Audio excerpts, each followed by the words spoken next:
Mais moi, j'ai toujours été sur la même ligne. Le premier jour où j'ai été nommé ministre, j'ai fait une interview dans Le Point. J'ai dit exactement la même chose que ce que je fais aujourd'hui. Contrairement d'ailleurs à certains autres candidats, on parlait de François Fillon, qui lui a gouverné 5 ans, ne les a pas touchés, et aujourd'hui propose de revenir dessus. D'ailleurs, hier, on a vu qu'il avait changé de position, parce qu'il voulait naguère supprimer la référence légale des 35 heures tout de suite en les mettant à 48. Et hier, on a compris que maintenant, il voulait d'abord attendre 1 an et demi pour négocier. Moi, je suis clair, les 35 heures dans la loi, je ne les bouge pas. C'est un combat d'arrière-garde, ça ne sert à rien. Pourquoi? Il y a des tas de secteurs où ça marche très bien.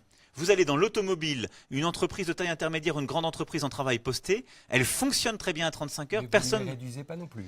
Non, Hein, je ne les réduis pas non Vous allez plus. mettre en place une réduction du temps de je ne travail crois qui est pas- la seule arme efficace. Je ne crois contre pas le chômage. du tout. Vous n'y Quand croyez on a passé les 35 heures, ce qui a été efficace en termes de création d'emplois, c'est les baisses de cotisations qui ont été avec.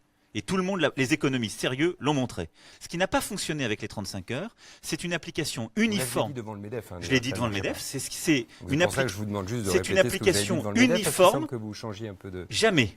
Bon. Non mais jamais, c'est faux de dire ça. J'ai dit ce qui ne fonctionne pas, c'est cette doxa qui consiste à dire la baisse du temps de travail, c'est une bonne chose. C'est pas vrai pour tout et partout. Et donc l'erreur des 35 heures, ça a été l'application uniforme par la loi pour tous les secteurs. Et donc moi, ce que je dis, je laisse les 35 heures dans la loi, mais je donne la liberté aux entreprises et aux branches de déroger à la loi et donc d'avoir un accord majoritaire d'entreprises ou de branches qui permet de fixer justement beaucoup plus souplement, eh bien, du chômage partiel, du temps de travail réduit, plus de temps de travail. Par contre, le laisser dans la loi, ça me permet de faire une chose, qui est d'en faire l'élément déclencheur des heures sup. Parce que moi, je ne veux pas que les gens travaillent plus pour gagner moins. Voilà. Donc là-dessus, vous êtes sarkozyste. Quand on travaille plus, on gagne Si plus. vous voulez, c'est d'ailleurs pour ça que je Donc, reprends son exonération des cotisations. D'accord.